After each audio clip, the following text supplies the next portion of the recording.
Hello, my beautiful people. I really want to share with you 6 things that have been standing in my way that may be standing in your way of your glow up, of leveling up and really changing your life. These are 6 things that I've been actually praying about and asking God to help me overcome. And so I'm going to share them with you. If you are new to my channel, welcome. And for all my people returning, yes, bring it in. I love having you guys here and I appreciate you so much. Now I'm going to share a lot with you guys of where I'm at and things that I really need to work on. This is going to be a life-changing video. Granted, a lot of my videos are life-changing, but I really want to get vulnerable and share few things that have just been hindering my progress, hindering the advance of my life and evolving. Starting off with number 1 is going to be social pressures. And when I wrote about this, I was just thinking social pressures can be a double-edged sword. One moment, they can either cause us to compare ourselves to others or inspire us to strive for better. Now, I would say when social media just came out, I was on the side of comparing myself. Also, my life wasn't really going that well. I find when you are caught up in the world and you're always on survival mode, it's easy to compare your life. But once I started to work on myself, which was 5 years ago, that is actually when the transformation started. I'm not where I want to be, but I'm not where I was. I'm now on the side of being inspired. However, being inspired, I'm always on the go. I'm always creating. My brain never sleeps. And so I want you to do a few things. I want you to slow down. And these are things that I'm actually working on. It's just slowing down and trusting God's process, knowing that I am where I need to be, because we're always creating. And sometimes we forget to thank God for where He's taken you to where you are right now. We may not be where we want, but sometimes when we are on social media and you're inspired by many things, or maybe you're on the side of comparing your life, you kind of forget what God has already done in your life to move you forward. Being present and intentional is going to be so important to your growth and to your glow up, to not rush the process. So actually embrace the process, embrace the emotions, the struggles, the adversity that comes with growth, and give God thanks and the glory for all that He's done and what He is currently doing. I know when I'm inspired, I tend to do a lot or put a lot on my plate, which can also lead to me feeling overwhelmed, burnt out. My eyes get tired. That's another reason why I took a break last week. And I really haven't ever taken a break since I started here on YouTube, where I was gone for a week, but I know that I needed to do it. I know that even though I have so much to talk about, so much to share, and I always want to lead with inspiration, I have to take a moment to just sit sometimes and just relax and rest and just know that. And being present is the most important thing that you can do when you're looking to move forward. That is where you're going to gain the most amount of clarity, the most amount of patience, understanding, grace for yourself to know that you are where you need to be. And although you are inspired and hopefully not comparing your life, you're still excited about your future, not burning yourself out. There is no need to measure up to the progress of anyone else, because God has a plan and a purpose for you. And sometimes you do have to slow down in order for Him to reveal it to you. Number 2, less judgment and more empathy and understanding. We are all so quick to judge, and I really want to just leave the judgment up to God. And so this is one thing that I'm like, God, I don't want this a part of me, the judging, because I don't like to be judged. However, I accept when other people have formed their own judgment based on my appearance, based on how I dress, based on their own insecurities that they may project. However, when you are judging others, this is going to prevent us from deeply connecting with each other. Instead of giving people a fair chance, people will always judge you by how you look, how you carry yourself, if you have tattoos, if you don't. And so I was sitting in church and I noticed that my pastor had tattoos, and I'm like, oh, the pastor has tattoos, and I instantly had to snap out of it. Girl, it's okay. He is human. Everyone has a reason for the choices that they make or they made in the past. There's a reason why we've made choices in our life. Everyone has a reason, and it's not up to us to understand it. And it's not up to us to judge them. It's up to us to be open with grace to actually know them deeper than what we're judging them by. I want to leave the judgment up to God, right? Because we're not perfect, but I feel like sometimes we forget that our shit stinks. And not one human is better than another. we are all here, or we should all be here, trying to just evolve in life, change our life, create for the better, lead by example. As I work on this myself, I welcome you to challenge judgment, to challenge any thought of another person, judgment that may come to your mind, or maybe in conversation when you may be talking about someone, which we shouldn't be in the first place. These are things that don't allow us to truly glow up and radiate beauty and elegance, a calming nature that is just kind and compassionate. These are all beautiful qualities, like a beautiful flower. And so I really want to treat myself like I am a flower that is blossoming and not really worried about other people. Number 3 is going to be less snapping and more kindness. Now, I was on my way to church. I was going out of my driveway, but there was a car in my way. And so I stopped and I honked. No response. He didn't look up. Honked. No answer. So then I proceeded to get out of my car and go and knock on his window so I could let him know that, hey, I'm trying to get by. And as I was walking to the car, I had to really check myself and be like, Shen, how do you want to approach him? Do you want to approach him with anger, or do you want to approach him with kindness? I want to be a leader of God's love. So I quickly checked myself within the 1 second that I had to knocking on that window.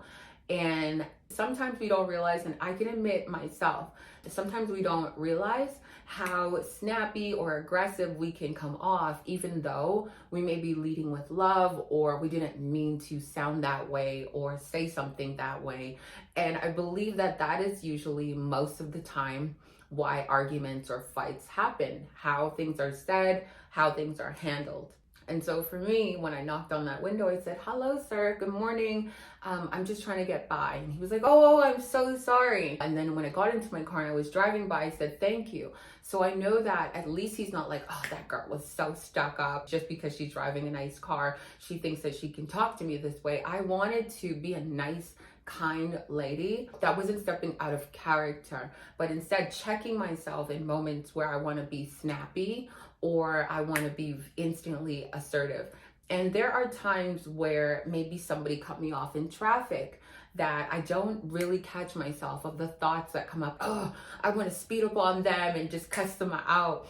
And so these are things that I really ask God to pray over, that I'm not so assertive and things aren't happening my way, or if somebody is in my way, or if somebody has said something to me that I don't like. Truthfully, I've only had 2 comments on my YouTube channel that I disagreed with. I disagreed with their approach of how they said things. However, for my 2 sisters recently that did comment out of love, to lead by example of, hey, I see you in a better light. I see you as a leader, so I feel like you could dress this way instead of that way. How you go about saying things or approaching someone, that is either going to help the conversation or hurt the conversation, leading into negative emotion or positive emotion. And so I really appreciate the grown women that were able to approach me with grace and kindness, rather than the 2 other women first when I started my channel that were very negative or rude about even leading as an example. And I think a lot of the times whenever I've gotten criticism or feedback, it was from women that are older than me. And I expect a lot from women that are older than me to make sure that you are leading by example in your actions, in your words, and also in how you connect. Even though it's social media, I feel like people forget that we are all humans. I read comments at the end of the day. I still struggle with things behind the camera. When I started this platform, I wasn't here to tell you, do this, do that. No, I'm actually growing with you. So I appreciate when somebody shares growth in a kind and graceful way. It's all about your approach and how you say things. Those are so important because that can really lead to a fight. Number 4 is going to be choosing wisdom when you're overwhelmed. It's so easy for us to make terrible decisions when we are overwhelmed. I've been praying for so long for God to provide a lot of discipline in my life, not just with competing or looking a certain way, but also in my behavior, in my habit. And it's not easy to develop these things and commit to them and be consistent. It is easy though to choose bad coping mechanisms, bad habits, choosing fear, choosing to panic, when we are feeling overwhelmed. And so this is one thing that I really want you to pay attention to that is most likely hindering your glow up in how you look and how you feel, maybe even in your finances, because sometimes you're overwhelmed. You're like, oh, let me go and buy this, let me go and buy that. It could be something that you want to eat because you're emotionally unhappy and you want to satisfy your cravings. It also could be, let me go and spend money on a designer bag just because I'm emotionally unwell, or my friends are doing better than me, so I just want to spend this money so I feel better. These are all things outside of us that we need to work on first on the inside. Stress can truly cloud our judgment, causing us to act hastily or irrationally. Just think about it. Rushed decisions usually lead to more problems along the way. So instead, here's what I want you to do, and here's what I have been doing. Practicing to take deep breaths. I had clients that would come in person and they were anxious or they were frantic about something going on in their life. They were high stress. And so I'd always start off my sessions with deep breathing. That way they could just calm and soothe their soul. Also, when you're training and your body is going through high stress, this is also an opportunity to train your lungs, your heart to just calm down and to breathe and connect with your body. That is why training and working out isn't just about your physical appearance. It's also about the mental connection that you get within your body of connecting your mind and muscle, and just the awareness of when you are feeling overwhelmed or when you're feeling stressed. The more disciplined you are, the less you self-sabotage because of your emotional state. If I wanted to eat a burger or go out on a date today, I can choose to do that because I'm happy, not because I'm emotional or I need to be satisfied. If the feeling within me is pretty content, it's not something that I need to emotionally fill me up. Knowing the difference and becoming aware of your choices, especially when you're overwhelmed or in any kind of emotional state, what your choices are. Another thing that I encourage you to do that I have been doing is just asking God for his wisdom and taking more time to ground myself and give myself time to reflect before reacting. In the moment, it is so easy to have urges of temptation or quick satisfaction or instant gratification. However, taking time to trust the waiting process for clarity is often going to be the best choice. And that is where discipline comes in. When you're mentally weak, your life only goes downhill. How many of you guys are still complaining about some of the same things you said that you were going to work on this year, and we're now in 2025? You're still battling, still on that hamster wheel, and you don't really realize that you're emotionally and mentally weak. Number 5, ladies, is going to be not hiding, but instead praying. Instead of retreating to isolation or shyness or hiding yourself or being afraid to be seen, I want you to embrace prayer as your first step when faced with uncertainty. It's usually in these moments of surrender and seeking that God reveals his peace and his direction. I will admit, lately, I have been just leaning into prayer and asking God to carry me through it. It's so easy to isolate yourself. It's so easy to hide away rather than allowing God to guide you or direct you to better, right? The new friends or the new environments. But if you hide, you will never allow God to really show you or direct you because you're hiding, because you're shy, because you're afraid of being seen.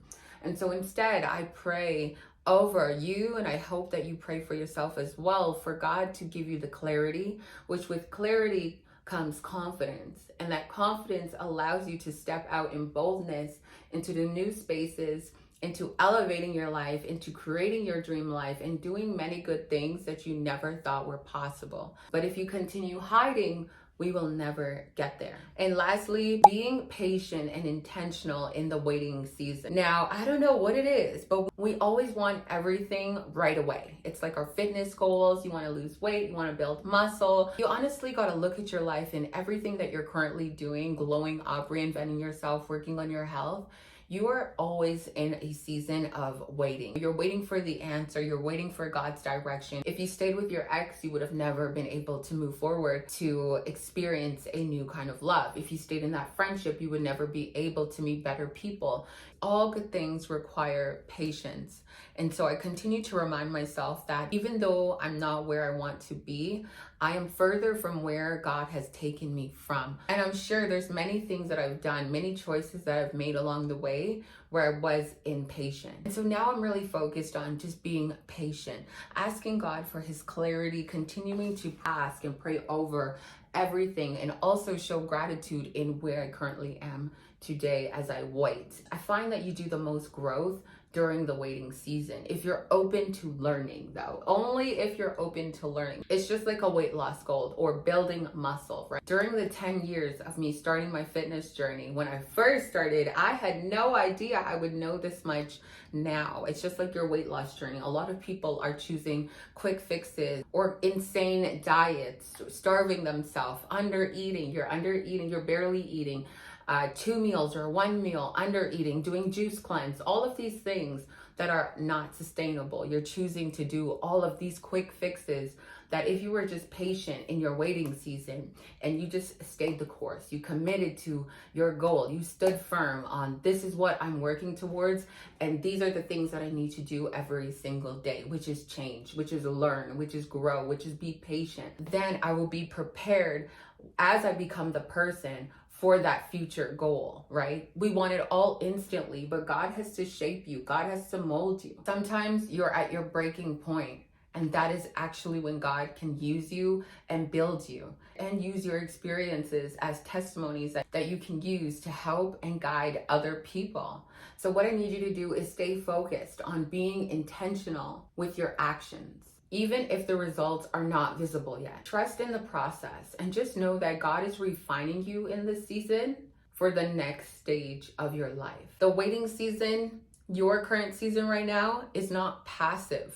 It's an opportunity to grow, reflect, and to prepare. So in this season, as we're focused on glowing up physically, mentally, spiritually, and everything, I need you to trust that God is working on you, even when you do not see immediate results. But again, if you are not putting in intentional action, that growth is going to take a lot longer. Your glow, what you radiate, it's going to take a lot longer, because there's a lot of beautiful people with terrible personalities, terrible characteristics, terrible attitudes, terrible behaviors. Be sure to give this video a thumbs up, subscribe if you are new to the channel, and I will see you in the next one.